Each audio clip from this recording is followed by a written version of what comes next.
to the NFL. When you look up and you're playing a great player, ones that are going to be Hall of Famers someday. So it's exciting for me. It's exciting for the team as well. But there's a lot of those kind of guys you play each week, and I feel like every week you're going to play somebody that's going to end up making a name for themselves in the long run. So for us, it's just this week. It's our next opponent, and you just got to treat them like the next one, like the next opponent.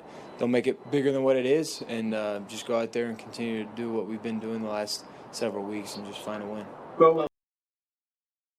Hey, what's going on? It's your boy DMac. Mike Sanford will join us in a little bit for Altitude After Dark. We have, it's great for you to be here. We're live from Stoney's on Lincoln. We just did our halftime stuff, and the Patriots and the Jets are going right now. The Avalanche are winning 3-2, so a really high-scoring affair with the Sabres right off the bat. And we'll have some fun here on this live show. Let me see, make sure I'm good. I'm good. And if I'm not good, let me know. But we got the comments scrolling. I can put comments out like this. How about this one? I'd have more empathy for Bo if he did his part. Then I could say Bo doing his part, the team is falling apart. Yeah, I mean, it's been like a very emotional week for Bo Nix. Pretty wild that he's as emotional as he is. You know what I could put up for you? I don't know if you guys saw this. Let me see if I can find it. But Bo was like really emotional. And I played this earlier on DMac Smack. Let's see here. I think I can find it. Yeah. Here we go. All right, let me play you this and see what you think. Bo Nix being caught up in. That's a great question. For whatever reason in life and in football, people think that we have this opportunity to doubt or question or hype up or tear down, these guys. And it's really in sport in general. We make this entertainment business a lot bigger than what it is, and we forget that, everybody's just out here having a good time, having fun, doing the best they can.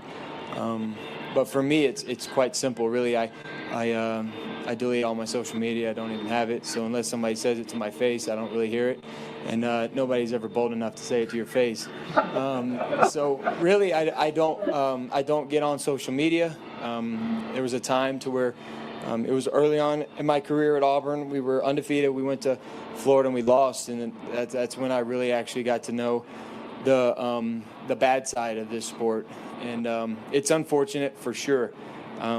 But at the same time, it's what comes with the territory, and it's also a gift because it allows other people to see how you respond to adversity. And there's a lot of younger kids out there. There's a lot of people who want to be in our shoes. They want to grow up and be, just like us, and hopefully they're better. But it's good for them to see that not everything's pretty, not everything's happy-go-lucky. It definitely doesn't go like you planned. If it was like I planned, I would have won every national championship in college. We would have won the Super Bowl last year, and we'd be undefeated right now. But unfortunately, the other team is trying to do the same thing.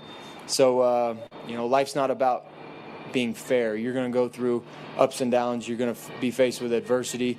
And honestly, a lot of people aren't going to like you. And I think the thing that it comes down to, the Bible talks about humility. The Bible talks about not being selfish. And it would be selfish for me to think that, I owe, or I'm owed a certain amount of a respect or something else. And it's like, we're all human. We're all going through this battle together.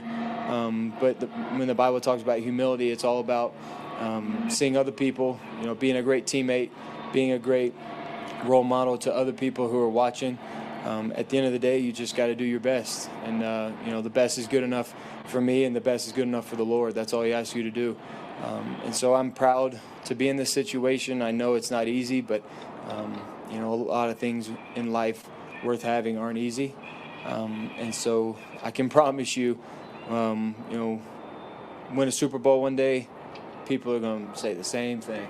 You know, my dad's won state championships, and he's come off the field, and people are like, "Hey, coach, you think we can run the ball more next year?" And like, we just won the state championship. It just so there's always going to be negativity, always going to be people in positions that literally have no idea what it's like, no idea what we're going through. But at the end of the day, it truly is a blessing because you can impact other people through.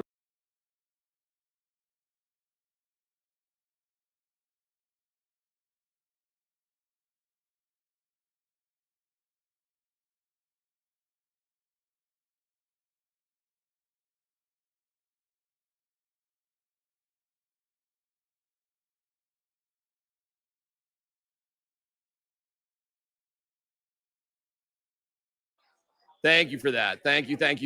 I gotcha. I'm back. Thank you. You guys are the best.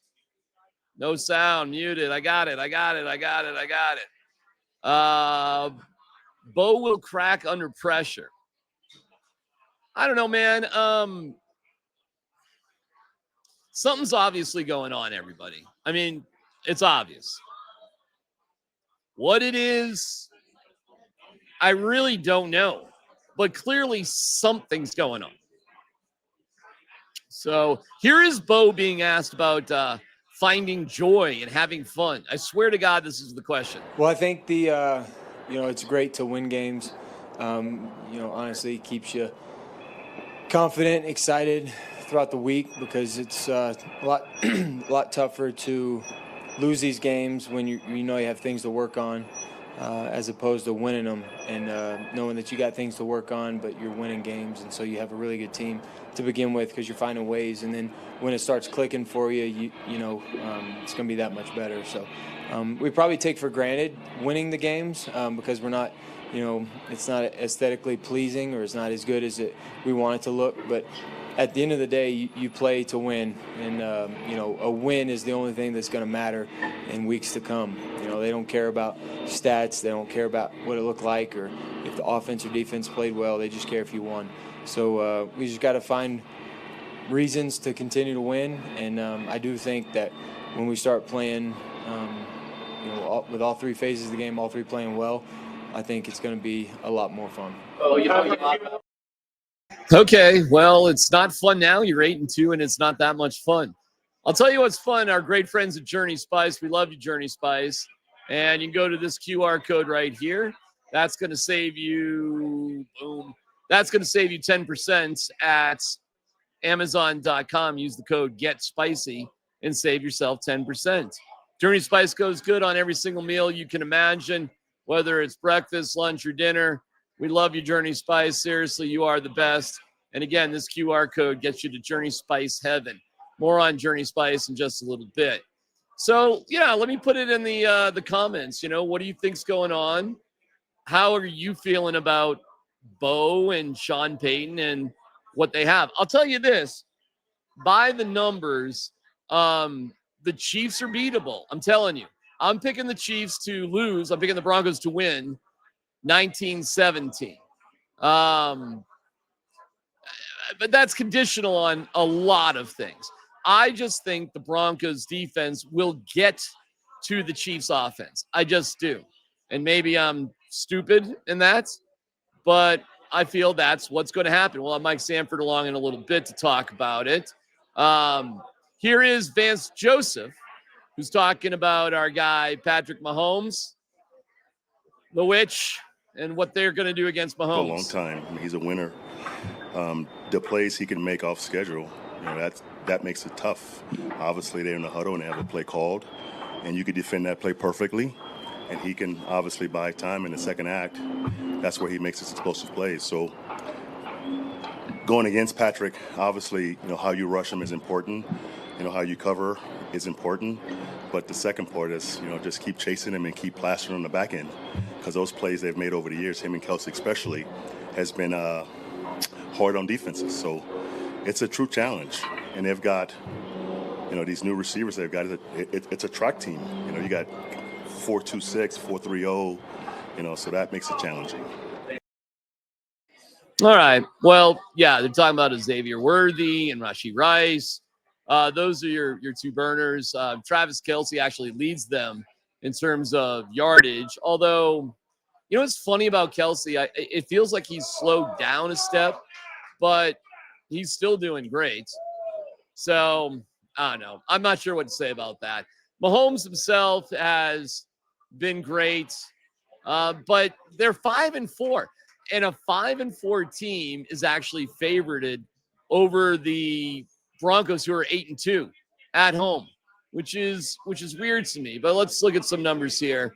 So Mahomes 2,300 yards, Bo 2,100 yards, Pacheco, but he's hurt. So Hunt's their main runner, and Mahomes has a few yards in there too. Now, of course, we get the terrible news about J.K. Dobbins. At least we anticipate he won't play. Here is the injury report from today. So you can see, I got some comments over that. Let me see if I can figure this out. We get some new stuff going on. All right, so just for a second here. Surtain, yeah, it looks like with Surtain, I was hoping he would be available for this week, but it appears not putting him IR is trying to keep him available for Washington. Singleton, we know everything he's going through. What a week it's been for him. Jonah Ellis with a hamstring didn't participate. Dobbins, we don't know. We seriously don't know. He hasn't been put on IR yet. And we have Wallow. That's an inside linebacker. He's back. Mims is back. Sherfield and Cooper are all fine. So you're a little beat up. It's good to have Marvin Mims back, though. I'll tell you that. That was going to be a little scary if you didn't have Mims back. So I'm glad he's there. And Darren Rizzi, our special teams guy, who always has a sore throat because that's what special teams guys are. He talks about Mims. Very unique, right? He's one of the better returners in the league, so having him back there certainly is a bonus for us. I'll start by saying that. With the game plan, it's a very good question. We're going to run different returns based on the returner. We have multiple returns we can run, whether it's downhill, sideways, sideline. We have a kind of a list of returns, a menu, if you will. And so, yeah, with different style guys, you're going to, there's really not much that Marvin can't do. But sometimes that list can maybe get a little limited with another guy. And so, yeah, it definitely changes. Now, whether you're going to return it, whether you're going to rush, I think that's all predicated upon maybe the field position, down a distance, game situation. But in regular situations, I would agree. Definitely Marvin gives you more options for sure. All right. Well, I'm glad to have Marvin Mims back. And, of course, this week they signed little Jordan Humphrey. Michael Bandy gets back to the practice squad, and, away we go. In terms of how do you fix Bo, that's really the big question, right? How do you fix him? Joe Lombardi, offense coordinator in name, talks about finding a rhythm. I think everyone's, completions help get you in a rhythm. And so finding completions early, then everyone reacts to it different. And, I think we've seen from Bo, there have been, games where we've struggled offensively early, and then, all of a sudden he finds a way to turn it on and, do what we have to do in the fourth quarter or the second half or whenever we need it, whatever we need to win a game, he finds a way. So he's resilient that way. And, I think there's a lot of belief that we'll find a way regardless of how it starts. And it doesn't mean we want to start slow, but, it's funny listening to, we got LJ back, and he said when he was on the sideline when we were down against New York and they were acting very confident. He was like, guys, you don't know what's going on over there. Those guys don't care. They're going to keep playing hard and do not let up. Do not expect this thing to be easy the whole way. So, LJ had that feeling just being here last year. And so, I think it's something that's real. Coach, what does Lil Jordan bring to the offense? Of offense too. Okay, fine. They're resilient. No problem. That's awesome. That's a great trait. Coming from behind is a great trait. Resilience is a great trait. All of it's a great trait. What's frustrating is that so often you're in that situation.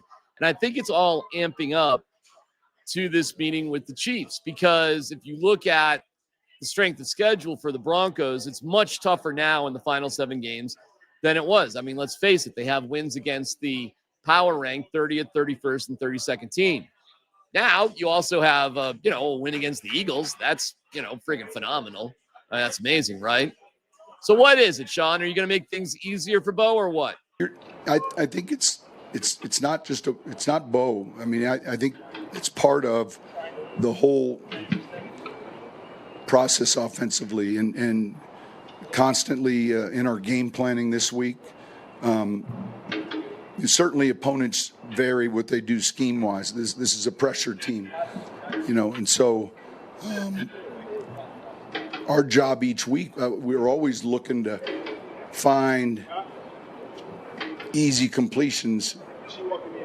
When I look at the touchdown reel on Mondays, I've said this to you before, sometimes you look at a play and you just say, player, he went up, made a great play. And then sometimes someone's wide open and you click that button, you save it, and that was scheme. And so we're constantly looking at, how can we find, those throws that fit the scheme and the defense you're attacking. Okay. Well, that's the job. Now, I'll tell you this. This is how the Bills attacked the Chiefs and were successful. They basically ran the ball up the middle. They weren't very fancy about that. And then they used their tight ends. And it worked. It worked. Kincaid and Knox. It worked.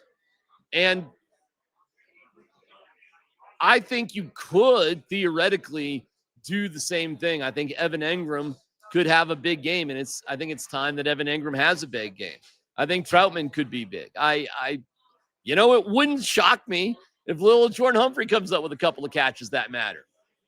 But at the end of the day, you do have a big receiver, a virtual tight end, and that's your number one guy that you pay all the money to. It's time to get Courtland Sutton deeply involved with these games. Not kind of involved, but deeply involved. Courtland? Shoes. Winning, man, it's kind of hard to. It's hard to put. By the way, who's going to make up that T-shirt? Shoots. Winning. That is an awesome quote. Shoes. Winning,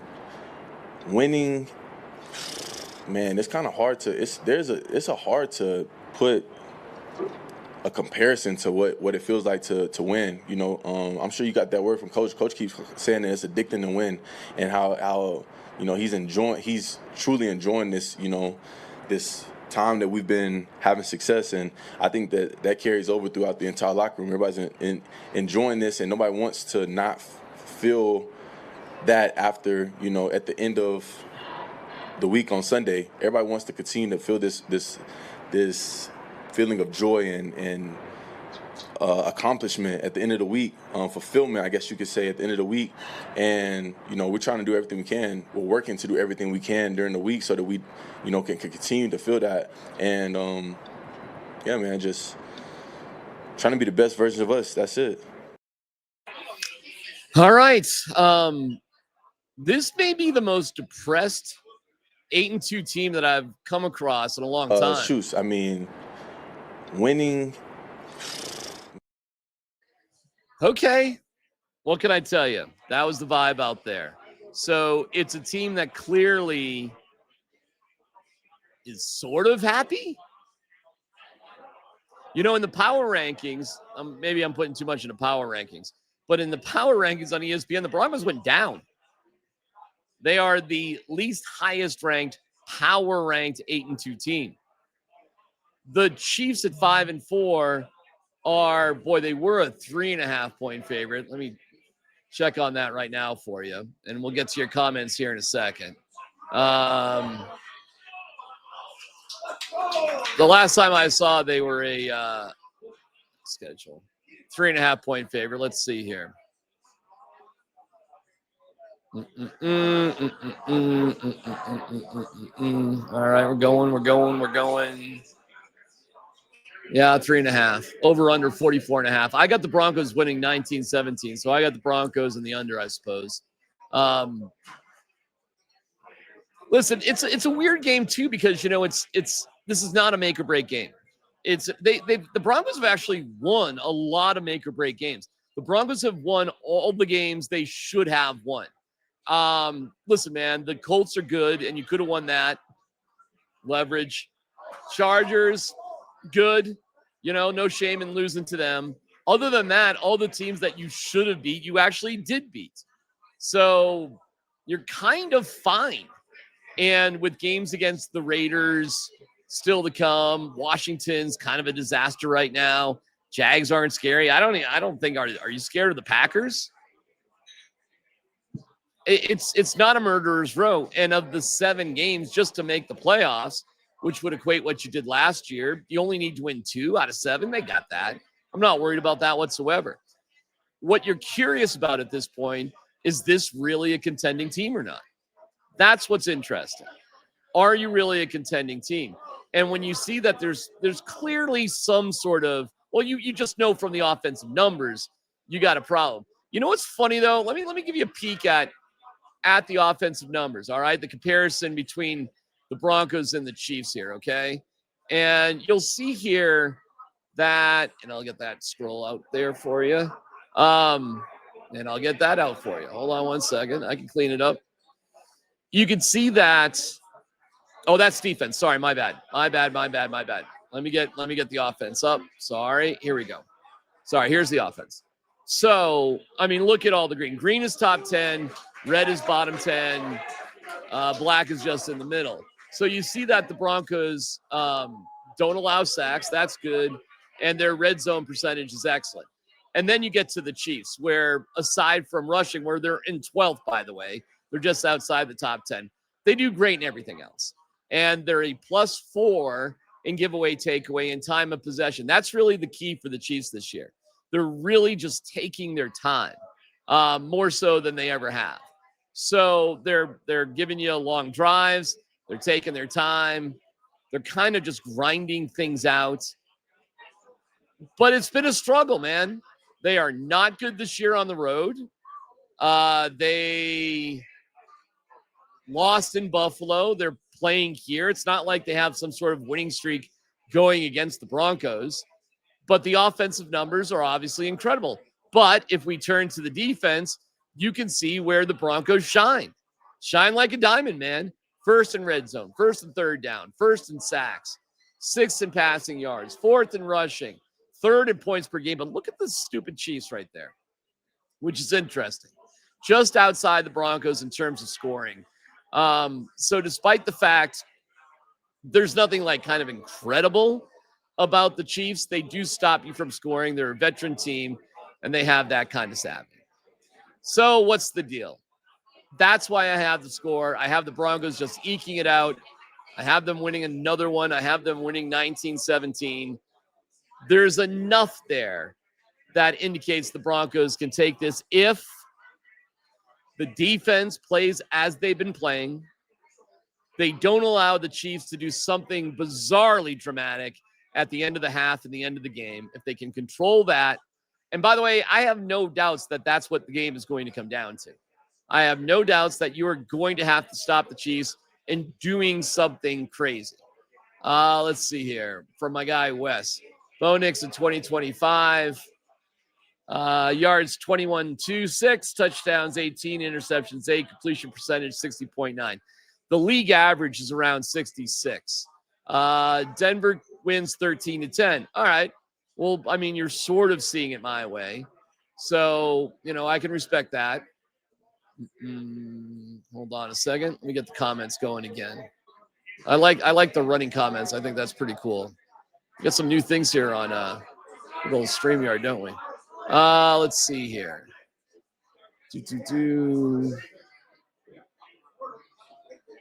Oh, Manning, you want to compare Manning. All right. So, my man, I see what you're doing, Wes. My bad.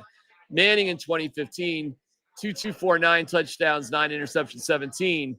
Yeah, 59.8. Yeah, Manning was terrible and hurt and missed a bunch of games. So, Wes, I understand your point. It's a good point. Like, you don't have to be absolutely incredible in order to get that done. All right, Coach Sanford. Let's see. I think I got him. Let me see here. Coacher is coming in hot. Darren. I got him. He's not quite in. He's circling in. There he is, Coach Sanford, my friends. How are you doing, Darren? Is he frozen or is he with us? I should be with you. It looks a little frozen. Ah. So, Mike, if you can hear me, you may want to refresh a little bit and get that going. That could be on me too. Let me get rid of. Oh, there you are. Well, you're kind of in. You're kind of out.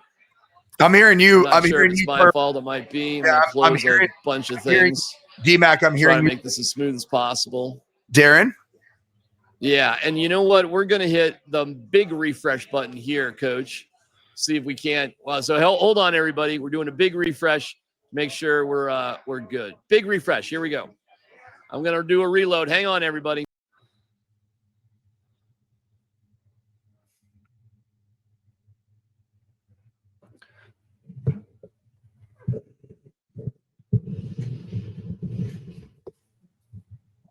Coach, I got you. Can you hear me? I got you. I hear you beautifully. We're good. I had to do the big refresh. I appreciate it, man. How are you? How are things? How's Stoney's Uptown? Stoney's is awesome. We're rocking with the Patriots and the Jets. The Patriots are up 21-7. Justin Fields 21-7. is waiting for his revenge. And the Avalanche and Sabres are in kind of a tight game right now. Yeah. You know what's funny, though, man? Let's just talk. Both the Avs and the Nuggets, even against, like, really every team feels like they have some life until they don't. Yeah. Because the depth of both of these teams and the firepower in their top flight players in their second line or subs, it's too good, man. It's too good. And it's unbelievable to watch both those franchises and what they're doing this year. Well, I tell you what, I had a long time to amp up and give my thoughts on things. So I want to break down what you think in just 1 second. First, this from Journey Spice. There's a world of flavor out there, and to find it, you have to take the journey. Journey Spice Company handcrafts the most premium spice and seasoning blends that have no sugar, no salt, are certified USDA organic, non-GMO, vegan-friendly, and always planet-friendly. You are going to love serving amazingly delicious creations while knowing you helped reduce single-use plastics. Make sure to search for Journey Spice Company on Amazon today. To Journey Spice, use the code GETSPICY at Amazon.com and you'll be good. All right. Thank you, Journey Spice. Anna and Rosa, we love you. Oh, we love you. Coach, I got the Broncos winning 19-17. Maybe we just start with your prediction and we can work our way backwards a little bit. Yeah, we're going to see a better Denver Broncos offense. I really do believe that. And I don't think there's any particular rhyme or reason other than the fact that Bo Nix himself responds well. He doesn't have 3 bad games in a row. I just think that he's going to play better. The weather's going to be beautiful at Empower Field. I think the Broncos are going to be just fine. I think the pass rush is going to create a lot of problems for Patrick Mahomes. And frankly, DMac, I think that the Broncos, since Sean Payton's been the head coach, and frankly, even a little bit at the tail end of the Hackett era, the Broncos have been a problem for Patrick Mahomes in terms of how he played. I know the record is the record. He's won almost every one of the games. What is it now, 10-1? But it's just he's thrown interceptions. I don't think the Chiefs play particularly well at Empower Field. I've talked to many NFL players that come to a Power Field and they feel the difference, and they know it. The altitude is real. The environment's real. I think hatred's got to be on a 10 for the Broncos fan base. Broncos country's got to bring it. And I think the Denver Broncos end up winning this game. I'm going to go with like 24-20. So you have it a little higher scoring than I do. Why is that? What do you have going on? I think that a lot of the overreaction to Bo Nix in the offense, and even Sean Payton, is a bit of that. You kind of hit the dog days going into weeks 9 and weeks 10 with no bye, where you're banged up, you're fatigued. You've already gone to London, you've gone to New York, you go to Houston. You play in a dome environment against the number 1 defense in pro football. That affects your confidence a little bit. And then when you finally get home, you play on 3 days rest, really, right? And you play in 40 to 60 mile an hour winds. And I didn't want to justify the excuse making, but there is some reality to it, no doubt. And I think the Broncos are going to rebound just fine on the offensive side of the ball. Really? The defense is going to continue to do what it does. I think the Chiefs are good on defense. They're what I'd say again on defense. The Chiefs are good on defense. Not great, good. They're DMac. They're really good. Oh, all right. I can put the numbers up here again, bro. We can really look at it, and you can tell me what's special about them. What's special about that? I would say points per game, 4th in the NFL. That's pretty damn special, Darren. I mean, what do you mean? What's special about that? Net yards per game, 6. You got me. What that. are That you is pretty good. trying to say? Yeah, no, they're a top 4, 5, 6 defense in the National Football League. They've played some really good teams because the Chiefs are going to get pinned in some primetime games early on. So they've done this against good defenses, good offenses. But I don't think that they're as good as the Texans are defensively. Right. I don't think their defensive front is as good as the Giants was, and they're not as good as the Eagles are defensively. Right, yeah, actually, let's look at this for a second.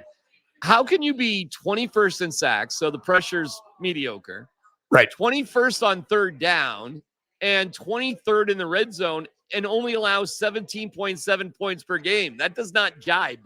The only thing I tell you is that, you know what, one of the best weapons for the Chiefs defense is that their offense knows how to stay on the field. Yeah, that's where we were going. And by the way, I could throw those numbers up here too. And there you go. Time of possession, 5th, 31.42, which is so funny. That used to be the exact opposite of how the Chiefs started their dynasty. They didn't care about the clock. No, I mean they were just like, we're gonna score, as often as possible. We're a fast break team. We don't care. Very different now, isn't it? It is, and gosh, I even look at pull that back up. What's the third down percentage again? Offensive third down percentage. Well, sorry, I got too much stuff going on here. 46, 9th. Okay. Yeah, good. Yeah, they don't turn the ball over. The Chiefs they're not turning the ball over offensively. I mean, they find a way to stay on the field. They play complimentary football, but not well enough. I mean, they're in danger of being a 500 team after 10 games.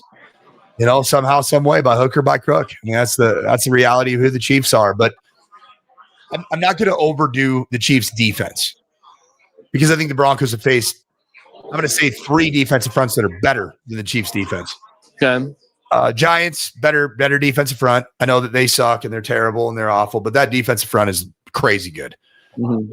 And then I'm going to say for sure both the Texans and the Eagles are better defense. Okay. And I think that would play out. The Eagles are playing as bad offensive football right now as the Broncos are, and they're an 8-2 team also. What's going on with Bo and Sean? It's not great. It's not great. It feels like there's a semblance of dysfunction. Feels like there's frustration on both ends of it. I don't think that Sean is leaning into who Bo is. And I keep going back to this. Bo Nix, when recruited out of high school, he was the number 1 dual threat quarterback in America. Was not the number 1 drop back passer in America, dual threat. Mm-hmm. Sean doesn't want to lean into that part of his game. And I think that Sean continues to want to revert back to what he did with Drew Brees. He's not Drew Brees. Not Drew Brees. He's not Drew Brees. Right. So, and then I also think that Bo's frustrated. I sense that Bo's frustrated. I think we've seen that. I think he gets frustrated by how much time it takes to get every play call in. I actually had the question tonight. Why doesn't Bo just audible at the line of scrimmage? I go, how much time does he have at the line of scrimmage?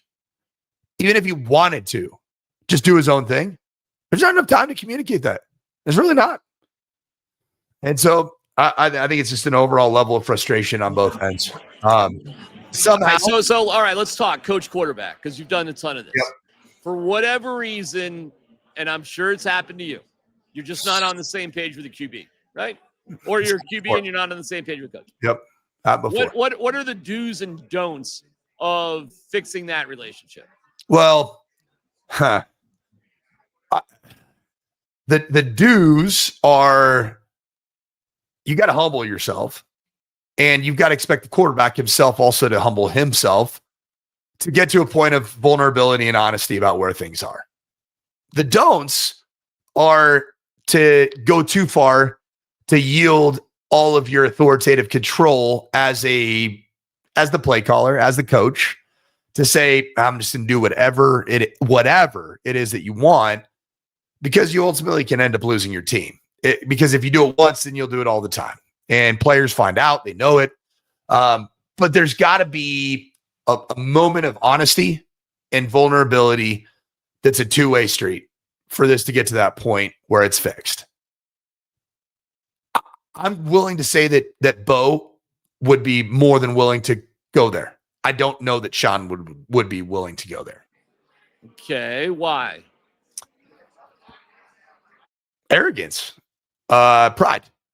I'm a Super Bowl winning head coach. I'm an 8-2 head coach. I mean, it's the same reason why a lot of media members in Denver are afraid to ask him hard questions, right? I mean, do you think that when Sean's been asked very hard, pointed questions, how does he respond to it? Gets defensive, sort of deflects it, that sort of thing. He squashes it. Yeah. That's what he does. He doesn't allow for any real dialect to happen, like any real conversation to happen, I should say. Dialogue, sorry. So I think the same. All right. So are these solvable situations, or are they workable situations? Meaning, like, hey man, we're never going to see eye to eye, but we can work together. We ain't going to be best friends or anything. They're solvable because I've been around dysfunction before in football. And at the end of the day, when you have talented people, a lot of times they end up covering sins. And it happens way more than you would ever realize. Way more. It's, I think, Bo Nix's athleticism, Bo Nix's ability to respond. Bo Nix's, I think that we can't underestimate how valuable Bo Nix's father is as it relates to a guy that's a lifelong player, coach in the game of football, that Bo is obviously continually seeking counsel from, guidance, wisdom. That's funny because he brought up his dad in the his rant. Yep. Of sometimes people are just never satisfied no matter what you do for them. Right. And brought up his dad as an example. What did you think of that, by the way? The 3.5 minute soliloquy talking about his dad, people not satisfied. I'm not on social media. And another time, second significant time, he's brought up his faith when it comes to sort of framing himself and centering himself. What do you think about that? I think, first of all, his faith is, I think it's important to him. I think that's who he is. I think it's part of, I know the other half of the marriage of Bo, and she's, she's incredible. She's genuine. She's authentic. She's real. And there's nothing fake about it. So I respect that part. I respect the fact that it's not every press conference either. It's when asked about real vulnerable things. Now, I would tend to disagree with Bo. Early on in his soliloquy today, he talked about how kind of pointing to the fact that it's foolishness of the fans in sport to make some of the comments and statements that they make because it's just people out there trying to have fun. I think it was, I'm paraphrasing. These people are making, Sean's making $18 to $19 million a year. And it is entertainment. And guess what? The people that are criticizing, namely the fans that are booing, how much are they paying of their hard-earned money in a, let's just call it like it is, a very bad economy? They're utilizing their hard-earned money to be there. And so they're paying salaries. That's what's happening. Your constituents are paying your salaries by way of showing up to games, by tuning into the games on TV and those massive TV contracts. So yeah, when you enter that arena, Bo, Sean, guess what? It's fair game. You're compensated just fine. Yeah.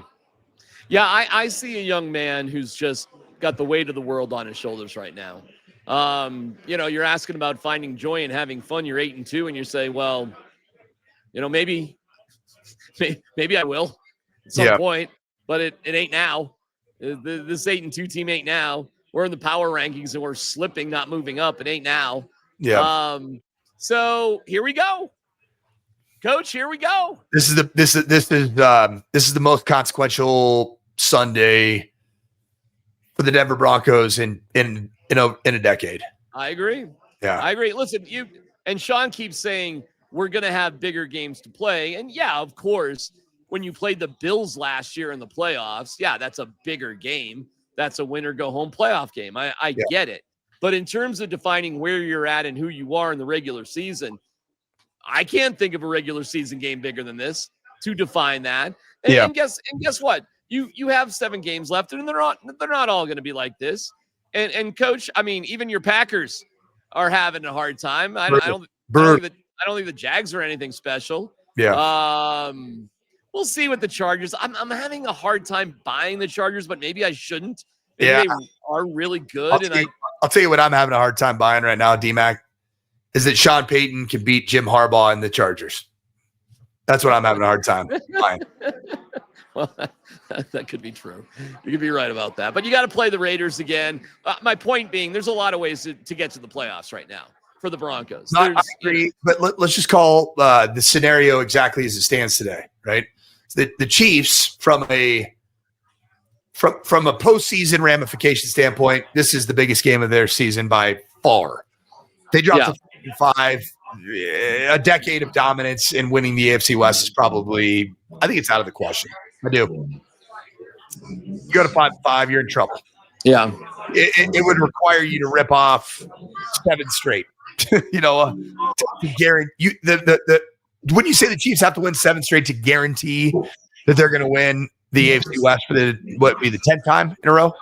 To guarantee they win the AFC West, yeah, and it would be 10 times in a row. But they'd have to win 7 in a row. Yeah, the Chiefs have won the AFC West. The next team to win the AFC West before the Chiefs was the Broncos. Was the Broncos in 2015. Yep. Super Bowl year. Yeah, Super Bowl year. So I think for the Chiefs, this game is more must win from a postseason and AFC West ramification standpoint, and more must win for a is the decade of dominance going to continue? Okay. But I think for the Broncos, it's about this narrative and defining who you are. Sean Payton defining who you are as an offensive mind. Bo Nix defining who you are as a second-year quarterback that has the luxury of playing opposite the best defense in football. And I think it has a lot. I think if you play horrible offensive football against the Chiefs and you get beat, or if you get beat significantly, this is going to be ugly on it's going to be ugly on Monday. It's going to be ugly. All right, well, we're there for it, and we've had this perfect fall, this undefeated fall, right? This non-losing in regulation fall for the Nuggets, Avs, and Broncos, which is stunning when you think about it. Absolutely stunning. It is remarkable. It's unreal. So we'll see. We both have them winning. We'll be on Altitude TV for the post-game show with Rachel Vigil and Vic Lombardi and maybe Andy Lindahl and a ex-Bronco or two. You never know what's going on, so we urge you for that. We'll be back on Sunday night, which I'll be doing that from Ball Arena, so I'll find another dark hole just like this one because the Avs are playing right after the Broncos, so that's a big day there. Who do they play on Sunday? The Islanders. That's right. We gave away the tickets on Tuesday. That's right. Yep. And a little bit of a tight battle right now. What do we got here? A little tighter than I thought with the Avs and the Sabres right now, but they have their backup goalie playing, Mackenzie Blackwood. So, when you have your backup, you have lower expectations. He's good, man. Mackenzie Blackwood's good. Really. Yeah. He's a great backup. He's really good. I'll wrap things up here tonight with your take on. Wait. You said Mackenzie Blackwood's the backup? It's Scott Wedgwood. Oh, no. Mackenzie Blackwood is clearly the backup goaltender for the Colorado Avalanche. No, Mackenzie Blackwood's better than Scott Wedgwood. Oh, I don't think so, my fine feathered friend. And, really? Oh, yeah. They could have played Blackwood against the first place Anaheim Mighty Ducks on Tuesday. You realize that, right? Yeah. There was plenty of time and plenty of rest. You realize, you realize Wedgwood signed a 1-year extension today too, right? You know that, right? It's 1 year. You're talking about him like he's Patrick Waugh. He's Patrick Waugh right now, brother. Look at his numbers. They're unbelievable. I mean, I'll buy it when I see it over the long haul. I don't see it over like 30 games and you can, what? 30 games. How many games in are you right now? You know what, my friend? No, over his career with the Avalanche. Look at. You need to do some research. That's fine. Blackwood is fantastic. Okay. Last year, yeah. I didn't know we were in last year. Are we in a DeLorean or are we in this No, year? where are we? You're in the you're not even in the quarter pole of this season. Okay, it's all right. You'll understand at some point. You'll get it. You know, we all need things to make sure that Sports Talk Radio has narratives, as we call them in Boston, narratives. Yeah, I call it truth, but you can call it whatever you want. Yeah, I like to kill them with just non-narrative, non-radio narratives. All right, Rick George announces he's going to step down as the athletic director at the end of the academic year. I know you know Rick very well. Very well. What are your thoughts about Rick and is this a sign of something with Prime? I don't know that Rick George was wanting to make the next hire of the football coach at CU, whenever that might be. That's just a feeling I got. He's been around for a long time. He's served CU well. He was great to me when I was the interim head coach. He was awesome. We met every single Monday for an hour, and we talked about the program, talked about the NIL. We talked about the issues with the transfer portal and how CU had the worst institutional restrictions in terms of getting transfers to come in undergrad. It was nuts. And that's why you were 1-11 in 2022. Part of that was 80% of the reason you were 1-11. We got that changed. We got it changed. We met with all the deans of every part of the University of Colorado and said, hey, we got to be able to take elective courses and accept them as degree applicable, because everybody was coming in as ineligible to CU. Me and Rick and actually Chandler Durrell attacked that after his own dad was fired. And it made a difference. But I don't know how long Coach Prime's going to coach. I don't. I think he could very easily be the head coach in 26, but it would not surprise me if he's not the head coach in 26. That's just a feeling I get. All right, but you don't think it'll be related one way or the other to Rick George? I think that Rick either way wasn't going to want to be the decision maker on the next head coach at CU. Wow. Okay. Does that make sense? Sort of. I don't think that Rick and Dion are exchanging ideas about timelines, about their lives and about when I'm done, when you're done. I just don't think that Rick George would have been. I mean, dude, he just did it. He just did a coaching search. He just fired somebody. It wasn't that long ago. It's just end of 2022. It's November of 25. He's not 33 years old. He's not 42. Do you really want to go through that again? No. That's what I feel. That's really interesting. Okay, we'll leave it there. CU has the week off. Dude, do they have a bye every week now? Yeah, tell me about it. And I loved what Prime said about I think they're going to stay around this week because we're going to practice them through Thursday. And then I was like, yeah, and they're students. And there's class. My son is in a class with a pretty prominent CU player right now, and I think that student athlete should pay a little bit more attention to being the student these days. Yeah, that sailed a long time ago with college athletics, brother. Yeah, well, hearing the reports about the group project has been fascinating this fall. Yeah, that's all I can say is, man, you want to watch the purity of the great game of football. Plenty of options tomorrow as Chassa 2 playoffs kicks off, baby. Good luck, brother. What a weird twist that you guys are playing Erie, huh? Oh yeah, playing my daughter's school from a year ago. That's crazy. Yep. My daughter's old health teacher, Jeff Geiger, coming into Valor Stadium to coach against me tomorrow.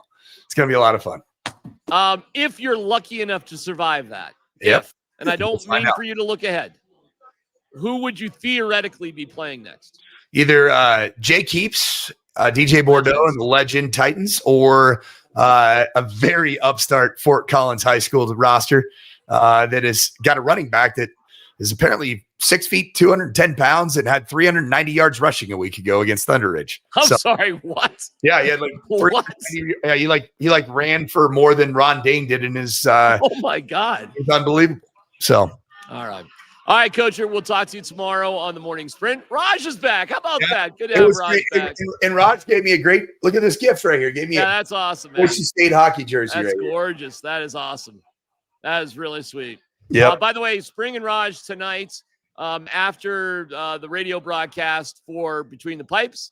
So if you want content, I see some people complaining on Twitch. There's plenty of hockey talk to come later tonight. Raj and Spring got you covered. So talk to your hockey heart's content. I'm actually leaving here and going to the hockey game. And That's pretty cool. 3-2 halfway through the second. So yeah, let me pack up and I'll get over to the Avs and you'll see me on with Spring and Raj doing a little report, and we have all sorts of coverage for you right here on Altitude Sports Radio 92.5 and on our YouTube channel too. For those who aren't subscribed, what's your problem? So yeah, just pound that pound that subscribe, and then get ready to get pounded on Sunday night with all kinds of truth from DMac and the Coacher after the Broncos finally take down the witch at Empower Field. Talk to you. Shoots. I mean, winning